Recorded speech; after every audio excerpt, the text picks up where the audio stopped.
client. Voilà, nous allons voir la vision, nous allons avoir une vision sur les créances de l'entreprise. Et voilà, donc l'intitulé de ce chapitre est la provision pour dépréciation. Avant de commencer, nous allons définir la provision pour dépréciation pour mettre la chose dans la tête des étudiants. La provision est la constatation comptable de l'amoindrissement de la valeur d'un actif résultant des causes dont les effets ne sont pas jugés irréversibles. Donc c'est ça la définition. Elle se diffère à l'amortissement, d'où l'amortissement, les effets sont irréversibles. Mais de la provision, les effets ne sont pas irréversibles. Cela signifie que quand on le constate, on pourrait renverser la situation, pourrait renverser et dans le temps. On peut constater une diminution de nos créances si nos clients ne sont pas en mesure de payer, et une partie de nos créances est une constatation, mais cela n'est pas toujours, cela est réversible. On peut renverser la tendance car la situation du client pourrait s'améliorer et que le client peut payer. Donc c'est ce qu'on appelle les effets ne sont pas jugés irréversibles. Voilà, je vais commencer à vous expliquer ce tableau qui est devant nous. Alors, après, on va proposer une solution qu'on va expliquer ensemble. Donc, je vous demande de se concentrer jusqu'à la fin de la vidéo et pour régler ce problème une fois pour toutes. D'abord, avant de commencer la correction, n'oubliez pas de vous abonner et activer la cloche de notification. Et voilà, on a ce tableau qui comporte l'énoncé de l'exercice. Voilà, on va lire. Les clients, les premiers cas, ce sont des clients. Ce sont nos clients qui sont là. Et la deuxième case, colonne, nous avons les créances TTC, en tout taxe compris, à la fin de l'année 2019. Troisième case, nous avons les règlements en 2020. Au cours de l'année 2020, on a reçu des règlements de certains de nos clients qui sont là et il y en a des clients qui n'ont pas versé. La dépréciation au 31/12 mois de l'année 2019, on est là. Donc, ça c'est la dépréciation. La dépréciation, comme je viens tout juste de définir, c'est une constatation et une diminution de la valeur d'un élément d'actif. Et l'élément actif que nous allons s'intéresser est la créance, le 411. Voilà. Donc cette dépréciation, on a constaté que en 2019 que nous allons perdre, nos créances seront diminuées de 40% pour monsieur Ndiaye comme ça. Et voilà. Donc ici, nous allons voir l'observation. L'observation, nous allons observer voir la situation du client aujourd'hui, de l'année en cours en 2020, on s'intéresse à 2020, de l'année en cours, si le client est redevenu solvable, donc irrécouvrable ou ratio de solvabilité, ce sont des observations que nous pouvons observer sur chacun de nos clients, voir la situation financière de nos clients. Voilà. Le travail à faire est là. Travail à faire, présenter le tableau d'analyse des créances. Donc c'est ce que nous allons présenter dans cette vidéo. La solution, je vous propose une solution. Toujours le deuxième tableau aussi. Le tableau là est pair quand vous regardez. Nous allons amener les clients.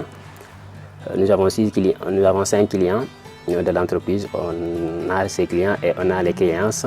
Ici, la case des créances TTC, mais c'est après règlement. Vous allez voir ça sur le site là. Je vous explique d'abord le tableau. Et ici, ce sont des créances qui sont hors taxe. On enlève la TVA pour les rendre hors taxe. Ici, les deux cases, ce sont des provisions. Les provisions existantes et les provisions nécessaires. Pour vous dire que les cases sont paires. Ici, on a des deux cases qui sont paires, la provision et provision. Ici, l'ajustement. L'ajustement, on a dotation et reprise. Et les créances irrécouvrables, cela signifie qu'une perte de créances. les créances irrécouvrables, on est là aussi, on a le 651 et le 443. Le 651, l'intitulé c'est perte sur créance et le 443 c'est la TVA facturée. Et dernière case c'est virement. Virement, on a le compte client, le client douteux, le 406 et le 411, le client ordinaire.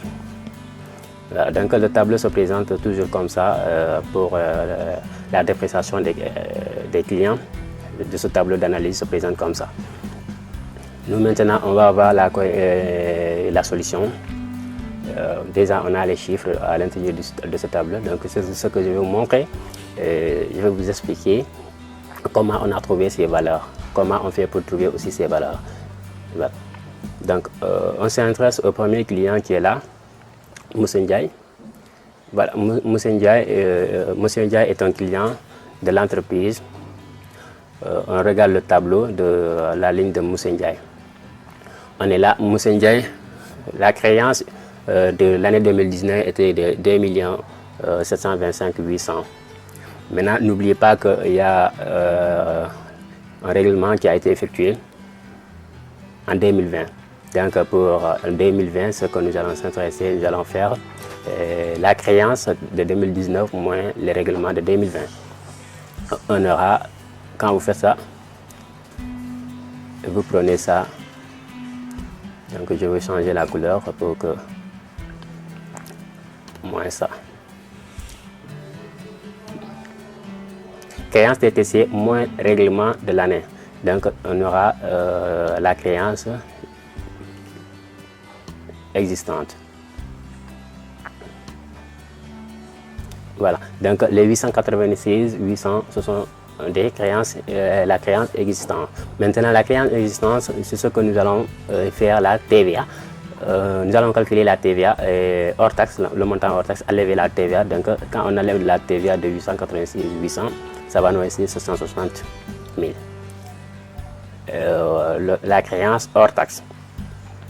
Maintenant, nous allons voir, nous allons remplir cette case au niveau de la provision.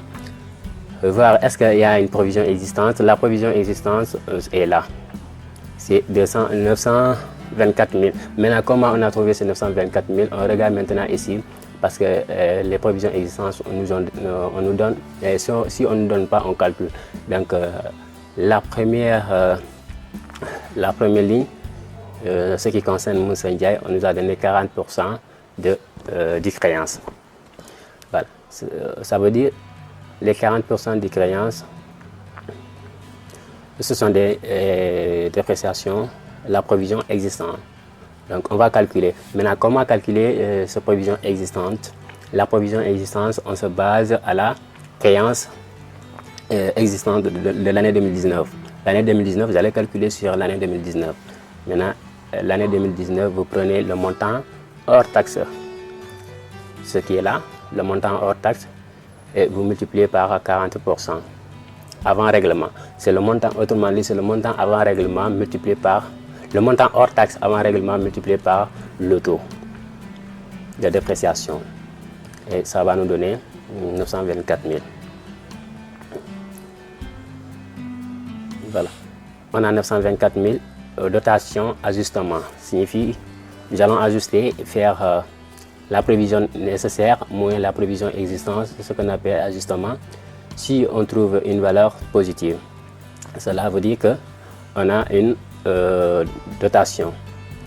Si prévision nécessaire est supérieure à prévision existante, on a une dotation. Dotation est une constatation comptable. C'est une valeur, c'est presque une charge SAO, le 851. Le 851, c'est une charge SAO qui est exceptionnelle, qu'on ne s'attend pas à ça. Donc, une diminution de nos créances. Si c'est positif, on attend une créance. Maintenant, si c'est négatif, on a une reprise. Maintenant, dans ce cas, on est là. On est au niveau de reprise. Pourquoi c'est reprise? Donc, la prévision existante nécessaire est égale à 0, moins 924 est égal à moins 924, moins 924 donc est une reprise. Donc, si la prévision nécessaire est supérieure aux prévisions existantes, on a une dotation. Si la prévision nécessaire est inférieure aux prévisions existantes, on a une reprise. Une reprise aussi, ce sont des produits HAO. Les produits HAO, les 861. On va expliquer pourquoi c'est une charge. Parce qu'ici, la provision est une constatation, diminution de la valeur. Alors, en provision existante, en 2019, quand on constate qu'on allait perdre, le client ne sera pas en mesure de régler les 924 000. Maintenant, à l'année 2020, on constate que la situation du client s'est améliorée. Donc, la provision nécessaire est égale à 0. De l'année en cours est égale à 0. Donc, on va éliminer les 924. Les 924 000 que nous avons constaté en 2019 que nous allons perdre, on va le reprendre, ce qu'on appelle.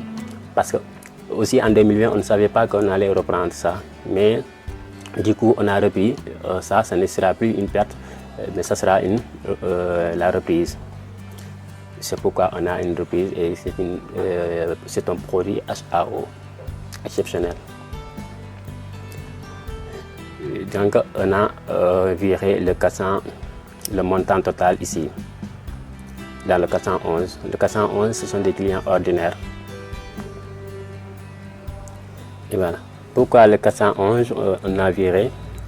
Parce que ici, le client était douteux. Le client était douteux, mais le client est redevenu un client ordinaire. Un client qui n'était pas solvable est devenu solvable. Donc, le 416 est devenu 411. Monsieur Sow aussi. Monsieur Sow est le deuxième client que nous allons régler. Au début, il nous doit 1 million dans le tableau, ici. 1 725 750. On regarde règlement néant. Donc, lui, il n'a rien réglé au cours de l'année 2020. Donc, la créance est retenue.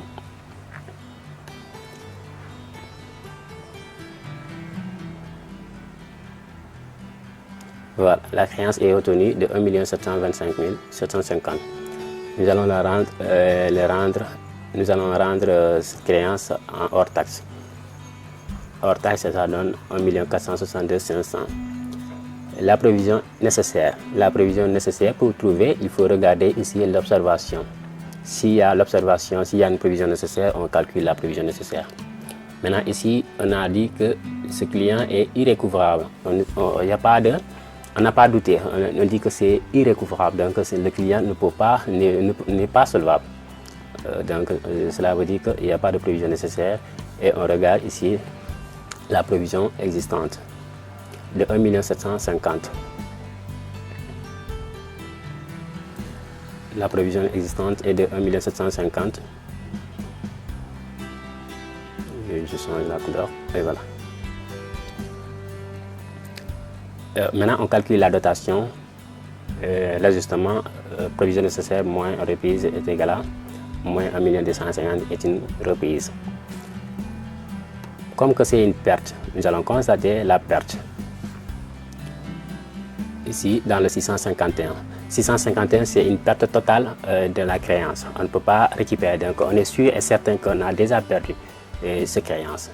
Pourquoi on met ici le montant hors taxe dans le 651 et arrêter la TVA de 443 facturés. Troisième client, c'est M. Khan. M. Khan nous doit au début de l'année, à la fin de l'année 2019, M. Khan nous doit 4 956 000. Et l'année 2020 nous fait un règlement de 1 888 000. Donc quand on enlève le règlement, ça va rester 3 068 000. Hors taxe, le montant hors taxe est de 2 600 000. Maintenant, la provision est nécessaire. Ici, on a une provision nécessaire. Pourquoi? On regarde l'observation ici.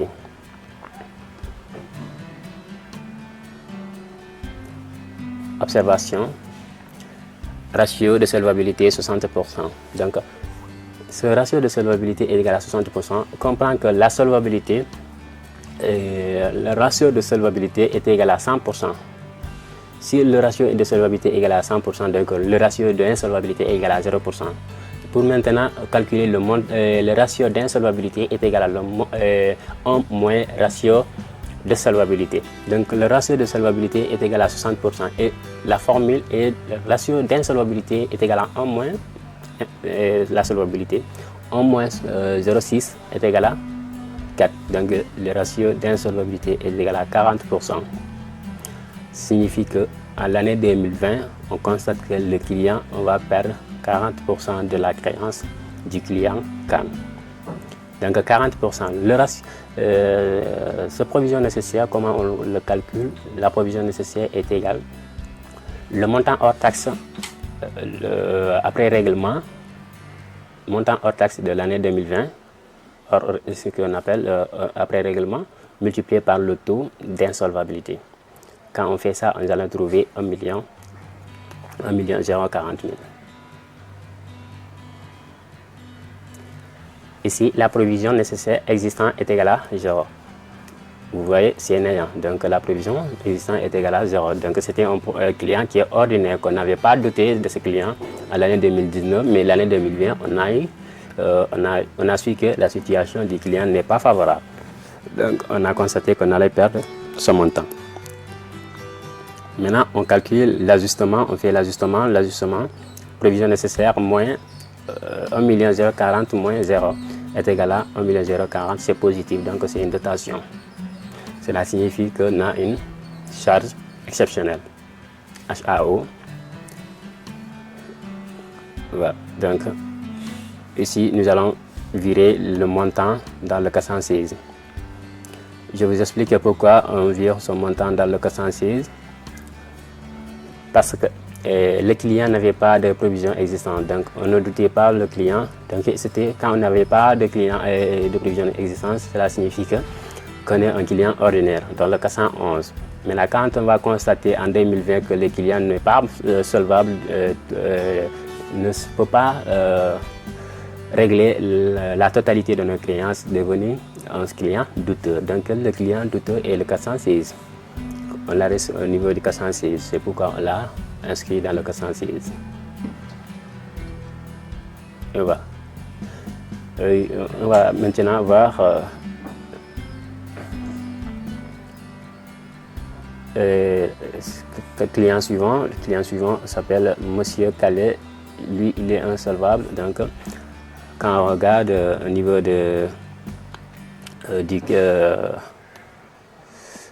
Monsieur Calais nous doit 4 484 000 au début de l'année 2019, à la fin de l'année 2019. Maintenant, on regarde ce qu'il a pu régler en 2020. Sa situation financière est trop mal et ce client ne nous a pas encore réglé en 2020. Maintenant, la dépréciation existante, pourtant, il n'était pas un client douteux. On n'avait pas constaté de dépréciation existant en 2019. Mais ici, l'observation, il est insolvable.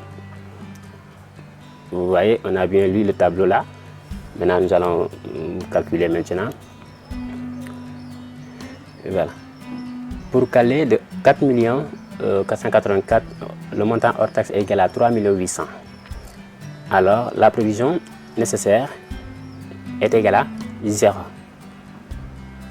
La provision nécessaire est égale à 0 et la provision existante est égale à 0.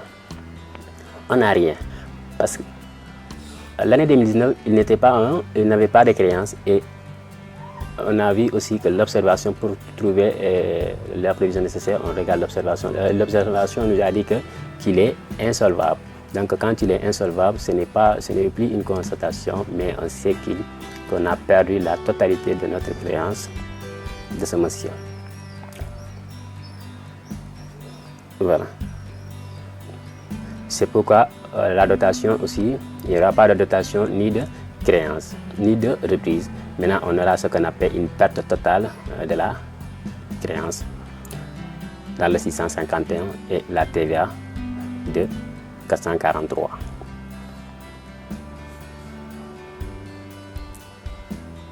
Et dernier, c'est Monsieur Mbaye. Monsieur Mbaye nous doit un montant de 1 652 000 à la fin de l'année 2019. Et au cours de l'année 2020, nous règle 472 000. Et quand on enlève les règlements, ça donne 1 million plus la TVA, moins la TVA, ça donne 1 million TVA, montant hors taxe. La provision nécessaire, on calcule. Donc ici, on espère récupérer 80%. Donc quand on espère récupérer 80%, ce qu'on appelle le ratio de solvabilité de Moussa Mbaye, et le ratio d'insolvabilité est égal à 0,2%. C'est 0,2 qui est égal à 20%. Et vous calculez les 20% sur les 1 million, vous aurez 200 000. La provision nécessaire. Et M. Mbaye a une provision aussi existante, qui est là, les 320 000.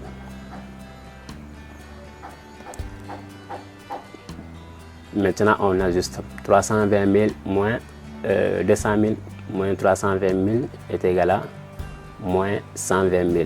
Quand c'est négatif, c'est une reprise. Voilà. Je vais expliquer pourquoi une reprise encore ici. 320 000. L'année 2019, on constate qu'on allait perdre 320 000. Mais à l'année 2020, on a constaté maintenant que ce n'était plus 320 000, mais on allait perdre que 200 000. Donc les 120 000 seront des surplus pour l'entreprise, qui seront des produits HAO exceptionnels que l'entreprise pourrait récupérer l'année 2020. Et voilà, ici, on va le virer dans le 416. Ce client, on le vire dans le 416. C'est toujours un client douteux. L'année 2019, c'était un client douteux et l'année 2020 aussi, il est toujours un client douteux. Donc, il est toujours dans le 416. Si un client douteux est devenu solvable, le client ordinaire, on le met dans le 416. Et si le client ordinaire est devenu insolvable, on le met dans le 416. Et la perte totale est de 651 à retirer la TVA calculée. Et les reprises, la dotation moins les reprises, on appelle l'ajustement. Et voilà, donc l'enregistrement, pour l'enregistrement de cette opération, de ces opérations, nous allons le voir à la vidéo précédente, à la vidéo suivante. Maintenant, ce qui est un peu compliqué, c'était ça, parce que l'enregistrement est aussi dans le tableau, c'est bien vu, et voilà, vous avez les numéros de compte et vous avez tout. Et donc, nous allons s'arrêter là aujourd'hui pour cette vidéo, normalement, et on se dit à la prochaine vidéo.